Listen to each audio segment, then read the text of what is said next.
Na, mes matom čia kalėdų didžiąją kaladę bliuką, tai yra senas kelmas ir simbolizuoja visą mūsų praėjusį laiką, va tą metą, kurį mes dabar išgyvenom, viso to meto netektis. Tai yra viskas, kas nepasisekė, kas mus nuvylė, kas skaudino, kas liūdino, kas mus norėjo. Tai vat kas tik tai norėjo, tam bliukui atidavė ir dabar jis yra pilnas visų tų praėjusių metų negerovių.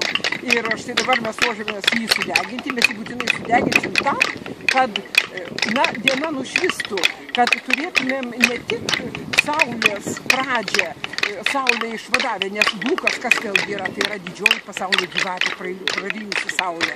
Tai kai mes išvaduosim saulę sudegindami, tai tada didžiausia potencija, kuris lygi jame, sugrįš į mus kaip mūsų pradžia, kaip mūsų nauji darbai, kaip, labai gražus kalėdų rytas. Ir iš tikrųjų, jeigu mes nedarom šitos apeigos, tai, kas iš to, kad mes apeisime savo 4 kampus savo namų. Žinoma, mūsų namai bus švarus, bet jeigu mes viską, kas mumise mus slegia, atiduodame bliukui ir jį sudeginam, tai be abejo mes patys tampame švarus. Na, o šitą patirtį turi ir Latvijai, tai yra bliuka vakars prieš kūčias. Ir turi visos aplinkinės tautos. Tik, šiek tiek skirtingai jį reiškia. O mūsų bliukilkiai, mūsų bliukas geriausiai išlikę yra Žemaitijoje. Ir labai smagu, kad jau nuo 1996 metų Vilniaus miestelis šitą tradiciją atvežė. Pasakykite, ką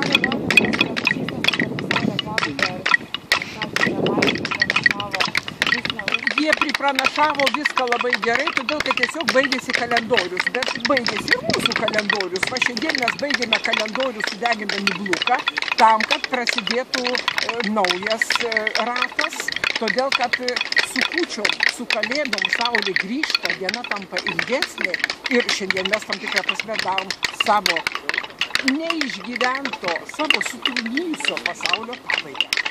Tam, kad turėtumėm puikią, naują, šviesą pradžią. Ryt. O tai kitos pasaulio pabaigos nebus? Kitos pasaulio pabaigos tikrai nebus.